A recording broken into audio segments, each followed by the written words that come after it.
Germany's parliament has recognized a famine in Ukraine, a famine that happened 90 years ago, as genocide perpetrated by Russia. Ukrainians recently commemorated the Holodomor, a famine deliberately engineered by Soviet leader Josef Stalin. At least 3.9 million people died of hunger between 1932 and 1933, while Moscow targeted Ukraine with increasingly repressive measures. Several countries have already condemned the Holodomor as genocide against the Ukrainian people, including Ireland, Moldova, and Romania. Now, here is the Green Party politician Robin Wagner opening today's debate. This horror was not caused by a force of nature, not by fateful crop failures on Ukraine's fertile land. This horror was caused by the Kremlin. The dictator made the cruel decision there to impose collectivization by force and cause starvation. And the killing by starvation also aimed at the political suppression of the Ukrainian national consciousness, Ukrainian culture and language. My next guest, Alexander Scherba, is a former ambassador to Austria from Ukraine. He's also the author of Ukraine versus Darkness, a collection of essays based on the 2.5 decades he spent as a career diplomat and speechwriter for Ukrainian leaders. Ambassador, it's good to have you back on the program. I have to ask you, your country is in the midst of a war. A fifth of the territory is occupied right now by Russia. Another third is being bombed into darkness and frigid winter coldness. What can the recognition of the Holodomor as genocide by the German parliament, what can that do to help Ukrainians right now?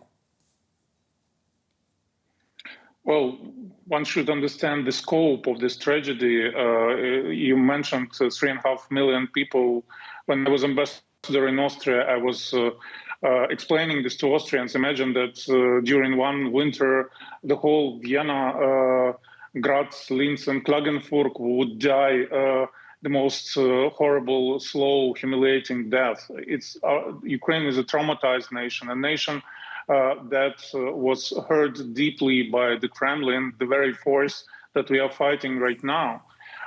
Every family has stories about, what happened in that terrible winter. Or in the case of my family, we had a 12-year-old girl, Marina, who survived like the whole family the winter. But when the tree blossoming time came, she saw acacia blossoming and she started eating. She just ran for it, started eating, couldn't stop. And if you eat too much blossom, you die because it's toxic. Every family has stories like that. So for us emotionally, it's extremely, extremely important. Also, we hope it will contribute for Germany and other countries to understand better why we don't want to give up to this power called the Kremlin. Well, yeah, there is a connection, isn't there, between what happened 90 years ago and what is happening right now? I mean, does the meaning of the Holodomor, has it changed, or is it stronger now in the collective memory of Ukrainians because of the current Russian invasion? Well, the realization of the scope of this horror, it was with us all these years, especially under President Yushchenko. He dedicated a lot of, effort to study what happened. What's important for us is this political dimension. Quite frankly, I remember from my diplomatic career, how long the United States were absolutely clear about Armenian genocide, but didn't recognize it because Turkey was a strategic partner of the United States. Once it never wasn't a strategic partner, there was a recognition. So on Germany's part, it's a sure side of this, Zeitenwende, the turn of times, that finally this fixation on Russia is not there anymore. And the message from the outside also seems to be a confirmation of what you already know to be true, and that is Ukraine is a nation state, because that fact has been put into question by Russian President Vladimir Putin with this invasion, right? Absolutely. It's historically, politically, psychologically, it's huge. It's important. But first of all, quite frankly, me personally, I expect Germany to understand more clear right now why we fight. Well, because it's the same power that killed 3.5 million people 90 years ago. The Kremlin hasn't changed much since then. At least at the beginning of this war, they published the article called What to Do with Ukraine and described what they want to do, their plans. And it included everything. It included mass executions. It included gulag. It included, eradication of Ukrainian culture and language. It was a Stalin, era document. And it was stunning how little Russia has changed ever since.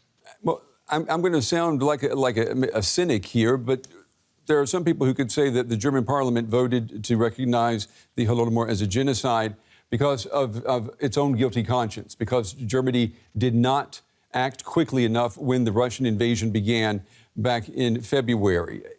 Is that possible, or is that just a cynical view of seeing what happened today? I hope it also includes the fact that these 3.5 million Ukrainians died without Europe knowing and caring 90 years ago. Imagine such a tragedy going on. And this, information's leaking to Europe. Germany had its special time during those years. So I don't know whether Germany at all cared about things that were happening outside the country. But the whole Europe must have bad conscience about that because all these innocent people died 90 years ago without Europe really caring. And Europe certainly cares now. At least that's the message. That includes Germany. What does Ukraine need and want from Germany right now? Ukraine needs weapons to prevent a new genocide that would be inevitable in this scope, on smaller scope. But, any compromise with a genocidal maniac is a compromise with a genocide. So stop pushing us and stop seeing us as stubborn Ukrainians who enjoy this war. We don't, but we know too well what awaits us if we lose. So please give us air defense. Please give us weapons. Please give us Leopards, your wonderful, wonderful tanks German produced. It would be historically a good thing. Alexander Scherber, the former Ukrainian ambassador to Austria. Ambassador, we appreciate your time and your valuable insights tonight. Thank you. Thank you.